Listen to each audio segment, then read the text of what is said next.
Elhamdülillahi Rabbil alemin ve salatu ve selamu ala rasulihi ve habibihi Muhammedin ve ala alihi ve sahbihi ecma'in ve ala men tabi'ahum bi ihsanin ila yevmiddin ve eşhedü en la ilahe illallah vahdehu la şerike leh ve eşhedü enne Muhammeden abduhu ve rasuluhu sallallahu aleyhi ve sellem. Ya eyyühellezine amenu tequllaha hakka tuqatih ve la tamutunna illa ve entum muslimun. Barcha alamların Rabbisi bo'lgan Allah subhanahu va taolaga hamd va sanolarimiz, har ko'rkam maqtov ulug'lovlarimiz bo'lsin. Allohning haq habibi elchisi rasuli payg'ambarimiz Muhammad Mustafa sallallohu alayhi va sallamga, ahli baytlari bilan sahobai kiromlarına ham qiyomat kunina qadar ularga ihson bilan har turli izgilikda yurgan bandalarga da xayr duo salomlarimiz, ummating degan ko'ngillarimizdan to'xtovsiz salovat-i sharifalarimiz erishsin. Shahadat guvohlik tanıqlik qilam Allohdan boshqa iloh yo'q, u yolg'iz, uning shariki tengdoshi yo'q. Ham shahadat etam tahqiq durustlikda Muhammad sallallohu alayhi va sallam Alloh Rabbimizning quli bandasi, rasuli, payg'ambari ekanligini, anga yanadan da Rabbimiz Allohning xayr duosi ham salami bo'lsin. Alloh Rabbul Izza Hazratlari kitobida amr etadi: Ey iman keltirgan bandalar, Allah Rabbingizga chin taqvolik qili bilan taqvolik qilingіз, ham ular ko'rmagiz musulmon bo'lmoqchi. Bugun bizning aziz qardoshlarım Sayyidul Ayyam atna kunlarning xo'jasi muborak juma kunimizdir. Jumadiyal avval oyining 19-kuni 1440 yil. Allah Rabbul Izza bu kunni bizga, sizga, butun ummatimizga muborak qilsin.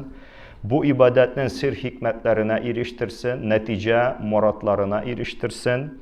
Hem iki atın arasında bulgan günahlarımızga, hem üsteme 3 günlük günahlarımızga kefaret bulsun bu mübarek ibadetler. Allah Teala tekrarlarının da görüge nasip etsin.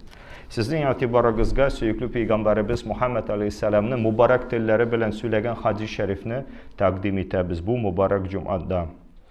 An Amiril Müminin أبي حفص عمر بن الخطاب رضي الله عنه قال سمعت رسول الله صلى الله عليه وسلم إنما الأعمال بالنيات وإنما لكل امرئ ما نوى فمن كانت هجرته إلى الله ورسوله فهجرته إلى الله ورسوله ومن كانت هجرته للدنيا يصيبها أو امرأة ينكحها فهجرته إلى ما هاجر إليه متفق عليه. Müminlerin emiri, emir etücüsü, yani buyurucusu Abu Hafs Umar ibn Khattab radıyallahu anh, Allah Teala razı bulsun onlardan, Resulullah sallallahu aleyhi ve sellem hazretlerinin aytganini işittim deyip. Süykü Peygamberimiz sallallahu aleyhi ve sellem Resulullah sallallahu aleyhi ve sellem aytdı. Yani amellerinin muteber bulları, derece ve mertebeli kişinin, yani adamlarının niyetlerine küredir, niyetlerine karatadır. Her kişinin üz ameli beraberine, yani üz ameli için bulgan ölüşü, nasibi, niyetke karab buladır. Allah hem Resulünün rizalığın kast etip, yani maksat etip, tilep, Medine'ge hicret etüçilerge Allah ve Resulü için hicret etü sevabı bulur. Dünyevi maksud, yani dünyada bulgan bir nersənetiler üçün yeki birer hatını nikah kılı etü niyeti bilen hicret etip Medine'ge baruçularının ölüşleri, nasipleri, hicretlerinin neticeleri, üzlerinin dünyevi maksudlarına, yani dünyada bulgan tilegen nerselerine, dünya tileklerine erişü, yeki şul hatını nikah kılıdan buladır. Yani şunda ölüşleri bula. Hadis-i şerifne rivayet ite aziz kardeşlerim İmam Bukhari Bedyül Vahiy kitabında, İman kitabında, Nikah kitabında, Menakibul Ensar kitabında, İdk kitabında, Eyman kitabında, Hiyal kitabında, İmam Muslim İmarat kitabında, ayrım qarasak Abu Davud Hazretleri Talak kitabında, İmam Tirmizi Fedailül Cihad kitabında, Nesai Hazretleri Taharat kitabında, Talak kitabında, Eyman kitabında, İbn Mace Zuhd kitabında bu mübarek hadis-i şerifini rivayet ederler. Hadis-i şerifinin ravisi Hazreti Ömer radıyallahu anh. Hazreti Ömer Kureyş kabilesinden, Banu Adi ölüşünden idi. Anın nesili süykü Peygamberimiz Aleyhisselam'ın nesili bilen birge kavuşa. Eğer de onun şecere neslini karasak, Süyüklü Peygamberimiz Aleyhisselam'ın şecere neslini karasak, mene onun nesli bilen kuşula. Hem Hazreti Ömer radıyallahu anhu 10 yaşka Peygamberimizden küçürek idi. Na 10 let моложе. Yani Allah Teala'nı Müslüman bulup hürmetlegeç, yani Müslüman bulgaç, buludan elek bir hürmetli, sözü ütemli, kuvvetli, tanılgan şunda bir yigit, gayretli idi. Anın Müslüman buluvu başka Müslümanlarga köç kuvvet verir. Çünkü İslam dinin kaçan ol kabul etti, yani şehadet kelimelerin etkeç, şul günü Kabetullah'a kirip namaz kıldı. Başka Müslümanlar da birinci tapkır Kabetullah'a kirip namaz kıldılar. Çünkü bir gayretli, bir cesur kişiydi. Yani Medine'ye hicret itti. Hem Anardan Iraklıkta 3 çakırımlıkta, 3 çakırım Iraklığında Kuba şehrinde, Kuba cirinde, avılında cirleşti. Yani Süyüklü Peygamberimizin her gün ziyaret eteydi. Hem de Medine'de Hazreti Ebu Bekir radıyallahu anh bilen birlikte Süyüklü Peygamberimizin zor yardımcılarından birisiydi. Bütün Peygamberimizin bütün suguşlarına katnaşkan idi. Kızı Hafsanı Süyüklü Peygamberimizge evlendirdi, nikahlandırdı. Şunun için Peygamberimizin kaynatası buldu. Resulullah sallallahu aleyhi ve sellem'le bik diren mehabbet bilen süyet organ kişiydi.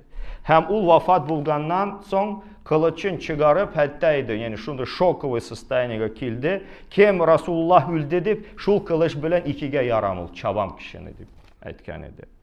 Yani bik şunda tuğrılıklı, bik adillikliydi Hazreti Ömer radıyallahu anhu. Bir cuma hutbasından tercüme halin söyleyip sidirip bulmayın.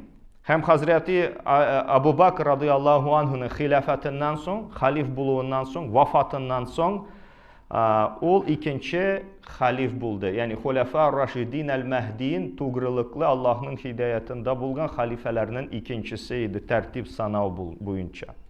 Yani hicretinin 13. yılında hilafet anın kuluna küçündü 634. yıl miladi bilen sanasak. Mene kaçan indi ol halif buldu İran, Irak, Suriye, Mısır cirleri İslam cirlerine koşuldular. Hem Kudüs, yani Filistin, Yerusalim, Azerbaycan, Ermenistan, Khorasan, İskenderiye, Aleksandriye anın vakitinde feth kılındı, açılındı. Hem Basra, Kufa, Musul, Kebek şehirlerine ul tüzüdü. Yani tengsiz adaletke iyiydi, bir adil kişiydi. Dünya tarihinde adalet yüzünden bir kimge de okşamıydı. Adil kişiydi, spravedlivi. Yardımga muhtaç bulgan her kişiye yani aylık hakkın bireydi. Devlet işlerine ehemmiyet bireydi. İdare meselen bulsun, mal meselesi, asker meselesi, şularga karata hem başkalarga karata küp uyuşmalar barlıkka, organizatsiyalar barlıkka getirdi. Hem İslam'ın Kur'an-ı Kerim hem İslam ilimleri tağında keng ravişte türlü jirlerge taralsın deyip küp hizmet koydu, küp tırışlık koydu. Hem de Süyüklü Peygamberimiz öğretkençe İslam dinin tarataydı hem de kuvvetlendireydi. Hazreti Ömer radıyallahu anhu katı ahlaklı kişi şundur, jostki kişini çıkartırga. Ana karamasta bir küp tol hatınlarga yardım eteydi, üz arkasında su taşıydı. Evzi çıkartırga yurgansız jirge yataydı. Hemanın kiyimlerinde bir küp yamav idi. Yani küp padişalarga, küp citekçilerge örnek aziz kardeşlerim. Yani halife bulgan vakitte uramlarını üzü yürüydi. Her kişinin şikayetlerin, jalabaların tınlıydı. Hem de halkının nindi kaygı hasretleri var idi, nindi müşkillikleri de olanı hal iterge tırışaydı, çişeydi. Bir küp hikmetli sözleri de var onun. O için много мудрых высказываний есть. Bir irlik var idi, mужество anardaydı.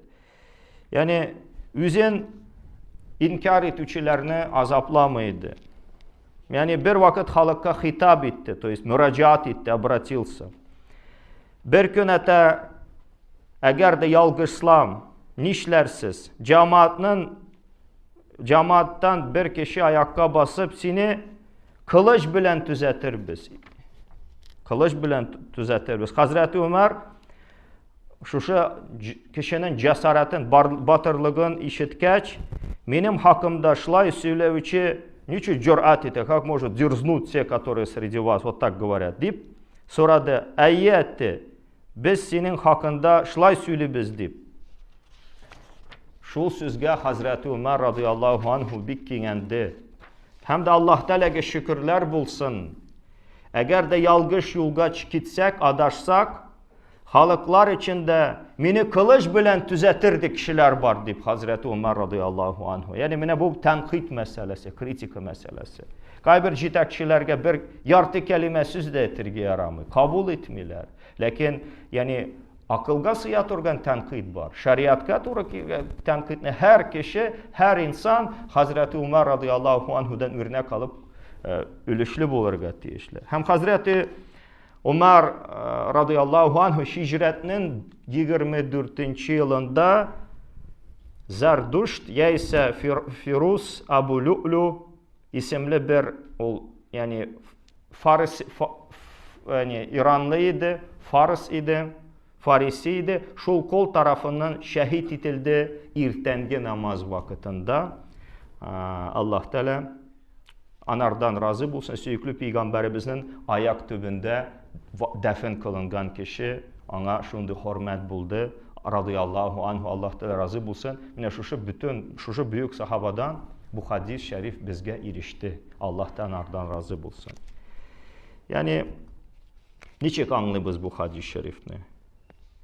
İnnemel a'malu bin niyet. Yani her amel niyet bilen bula. Her amel niyetke karata beyelene, itibarga alına, takdir kılına. Bu hadis şerif Ahmed ibn Hanbal Hazretleri, mesela Abu Davud Hazretleri, İmam Tirmizi, Darul Kutni gibi büyük alimler eteler Thuluthul İslam, yani İslam'ın üçten birilişi adına Treti İslam'a. Hem de İmam Şafii bu hadisini ayrım gitmiş bir mesele bilen beyli. Şunun için nisful ilimnin yartısı polovina znani deyip eter rahmetullahi aleyhanardan. Hem İmam Bukhari ise yani üzerine sahihini açsak ya başka kitaplarını açsak bütün eserlerinde во всех своих произведениях en birinci oranda şul hadisini ornaştıraydı, şul hadisini alıp yazaydı. Hem başka hadis kitaplarını şlay başlavını vasiyet ipiteydi İmam Bukhari rahmetullahi aleyh. Mene niyetinin ni ikenin karıyık. Niyet bir işini Allah rizalığı için işlevni yürekten ütkeri. Hem niyetinin urnası kalp, mehallu niyetil kalp, yürekte kişinin yüreğinde. Mene iş ya kalp bilen, ya tel bilen, ya başka egzalar bilen, tennin başka egzaları bilen bula. То есть деяние или языком, или сердцем совершается, или другими органами тела. Yani kalbimiz bilen işlengen işler niyet hem uylav bula. Telimiz bilen işlengen işler söyleşi bula. Yani ten agzalarımız bilen işlengen işler ul fiiller hem muameletler bula. Sözler hem muameletler küp vakit niyetke beyli.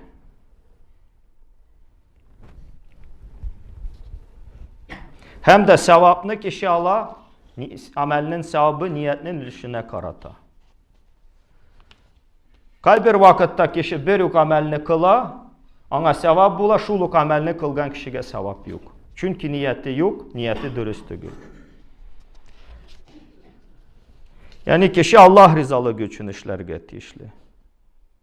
Yani kişi tili bilen etse, lakin köngülünde bulmasa, o niyet itip kabul etilmi. Yani dürüst niyet, sahih niyet deyip, selamet niyet deyip sanalmıyor.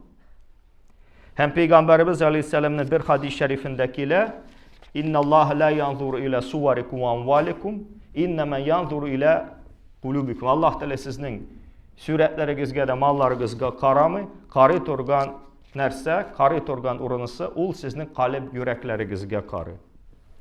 Hem de Abdullah ibn Umar radıyallahu anhu Hazreti Ömer'nin ulu alim hem zahid ulu var idi. Alim hem zahid bu dünyaya ehemmiyet vermiydi. Hem alim idi. Ulum-u şer'iyadan nasipli kişi alim idi. Medine'nin 7 fakihtan, fakih to есть специалисты в области исламского права. Yani kim fakih? Mene muhaddis var, fakih. Kim zurrak? Fakih zurrak. Çünkü muhaddis hüküm çıkaralmıyor. Потому что мухаддис он не может истинбат хукмы не выводить. У него и нет права и знания. А фақih кеше, ул кеше шун дәрәҗәгә ирешкән, ул кеше şer'i məsələni Qur'andan hem hadistan şer'i məsələlərini ала. Менә шулар арасында Мәдинәдә 7 кеше бар иде. Шулар арасында Сәлим исемле иде.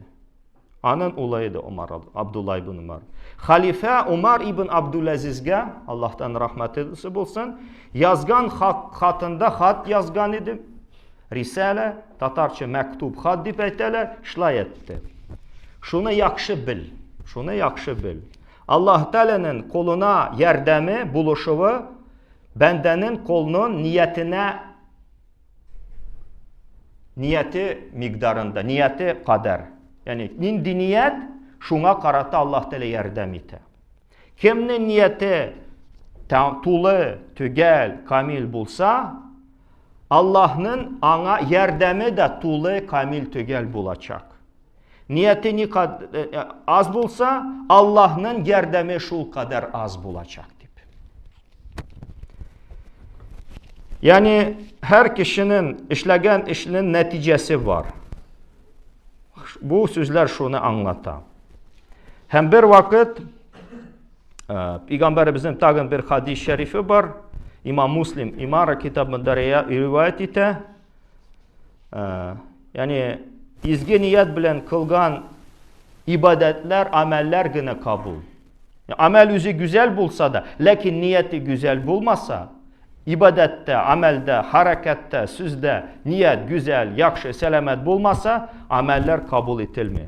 Allah karşında hiçbir kıymeti yok. Mene kıyamet gününde en birinci bir şehit hakkında hüküm verilir. Allah Teala Malik Yevmiddin kıyamet gününün hükümdarı, padişası, hocası. Mene Allah Teala ana kılgan işleri için yani soraganda senin için tırıştım, şehit buldum, aytır. Allah Teala ana aytır. Yalgan söyledin, ljoş. Sina batır adam aytsinler deyip tırıştın. Hem de aytır bu kişinin yüz üstüne, yani yüz üstünde cehennemge alıp taşlagız.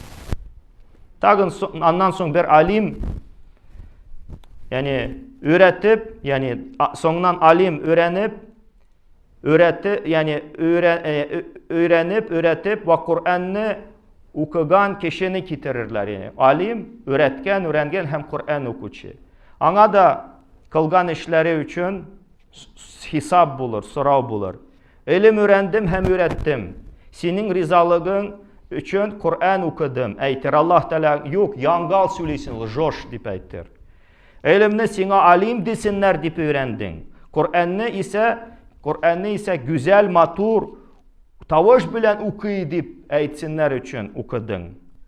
Mene şlay buyurur da onun yüz üstüne cehennem kalıp sürürler. Hadis-i şerifinin devamında bir bay kişi Allah huzuruna getirgeç, karşısına getirgeç, onun da malını Allah rizalığı için infak kılıvın, birivin, borçuvun söyleyer.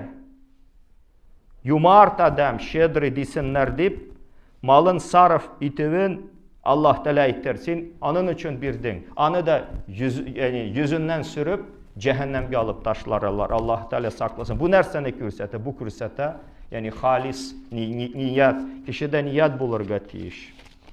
Hem de aslında ibadet bulmagan kalbir nefseler, kalbir ameller izgi niyet itu sebepli ibadetke eyleneler. Mesela aşağı, içü, kişi yani eğer de aşağısa işteni için yani kuvvet kilsin, ibadet kılırmın, izgi işlermin, mene şul aşağı içevi ana ibadet hükümünde bulur, niyetine karata Allah Teala ibadet sevap verilir. Mesela kişi ticaret etti. Ticaret bula sevda, kommersiya, biznes nişikatirge, торговля. Yani ne için ticaret eder? Yani mal kazanır için, yani mal alır, sevap alır. Eğer de ticaret etse, mene bu malım bilen ailemne min halal rizik bilen riziklandıram, haramdan saklanam, haram mal benim kiseme, benim hazineme, benim aileme girmesin. Hem bu malımdan Allah rızalığı için min inşallah kileçekte zekatin, oşurun, sadakasın birirmin deyip. Mene şun niyet bilen hizmetke kirişte anın bu sevdesi ibadetke eylene. Kulluk bendeçilikke eylene hem ecir sevapka erişe. Yani hadis-i şerifi bizde kimnin niyeti Allah Teala hem Resulüne baru hicret itu yani anın hicret itu sevabının hicret itu sevabın Allah Teala birir. Hem anın hicret bulur. Hicretin manası bir nerse bulsanı taşlav. Allah Teala teygan nerselerden kişi yaragayayken ol hicret bula. Sevgili Peygamberimizin hadis-i şerifi var. Vel muhaciru men hacere ma nahullahu aleyh. Yani muhacir şul kişi kim Allah Teala teygan nerseden hicret ete kite. Yani amene bu hadista hicretten nindi maksat? Kafirlerinin ilinden yani kafirlerinin kulunda bulgan vatanını taşlap İslam cirine küçünü demek. Hem sevgili Peygamberimiz Aleyhisselam bilen birge sahabe-i kiramlar Mekke'den Medine'ye bu maksat bilen, bu tilek bilen, bu murad bilen hicret ettiler, küçündüler. Resulullah sallallahu aleyhi ve sellem'nin söylegen sözleri nerseni anlatır. Niçin o sözler? Niçin o hadis varid buldu? Yani esbab-ı nuzul var. Kur'an'ın indiriği sebep ayetleri var. Yani indiriği sebepleri var.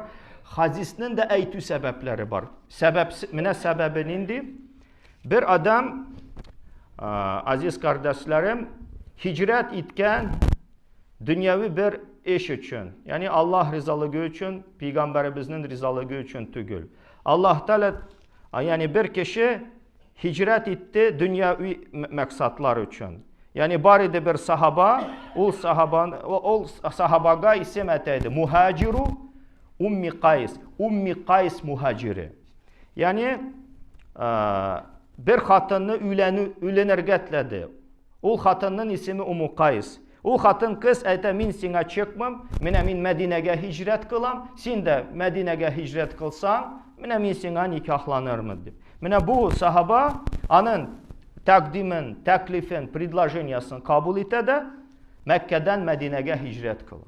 Hem sahabalar arasında söz gitti. Bu hicret mi yok mu? Peygamberimizge bu haber erişkeç, mine bu hadis-i şerifini aytti. Şundan sonra sahabalar bu kişiye eteydiler. Muhaciru Ummi Kays. Ummi Kays muhaciri. Mine bu hadis-i şeriften aziz kardeşlerim nerse öğrendik. Süle bitirgisiz İmam Şafii biteti 70 meseleni. Şennaptımında bir bu hadisini açıklar için 1-2 saat azında gerek. Lakin bizim cuma vakitimiz az. Kişi hizmetke aşıga. Şunun için bu hadisten kadir kıskaçıgına derslerini sizge eğitirbiz.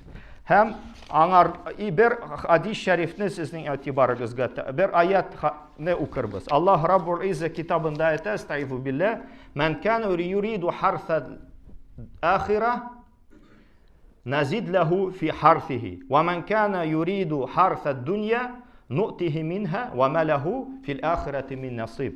Allah Rabbul İzzə Hazretləri aytdı.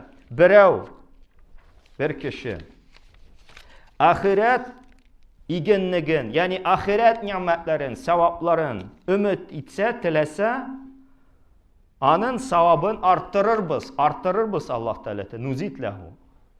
Birey dünyanı tilese, yani dünyada sevap fayda tilese, ul kişi gâte birir biz, lakin anın için ahirette de bir nasip, bir ölüş bulmaz. Bu da niyetini anlatır aziz kardeşlerim. Yani kişi eğer de din işlerin, dünya niyeti bilen işleyken Allah Teala dünyalıktık ul kişiye biri adil, lakin ahirette ul kişiye bir nindi de sevap bulmaz. Bu hadisten nesde anladık. İşlene turgan işlerinin sevabı niyet işlerge izgi işlerini başlı biz iken, yani sevap alır için gerek dürüst niyet buldurga. Yani niyetini dürüstlerge tashihu niyet, selametlendirge. İkinci, niyetinin yani urnası yürek. Tel bilengine citmi, telden son şart kalbi bizde bulurga tiyiş niyet. Hem de namazga basabız iken, kalbi bizde kim için bastık mesela namazga? Allah rizalığı için bu Allah'ın yurtuna kildik. Mesela Allah rizalığı için bastık. Ya katınımız öyünden süre. Barki bizden sinden indi. Şunun için kaçıp kilemem meçetke cumaga. Yani ne için kile? Allah rizalığı için iken basa. Ya ise tınkçılık kılırga, casus bularak kildi Allah'ın yurtuna. Mine şu maksat bilen istihbarat ehli bulup kildiyken Allah Teala şunun sevabını biri. Namaz okusa da, belki kübürek secde kılsa, nasipsiz kite. Mine şunun için namazda şart var. Namazdan ilik ütelet organ farzlarının altısından birisi ul niyet. Kişi tiyiş bilirge, nindi namaz ne okum, sünnet ne mi okum, nefil ne mi okum min, ya farz ne okum, ya vacip ne ütim. Hem de Allah rizalığı için kişi işlese sevap alır. Kişi yani görüngeni gibi tügül.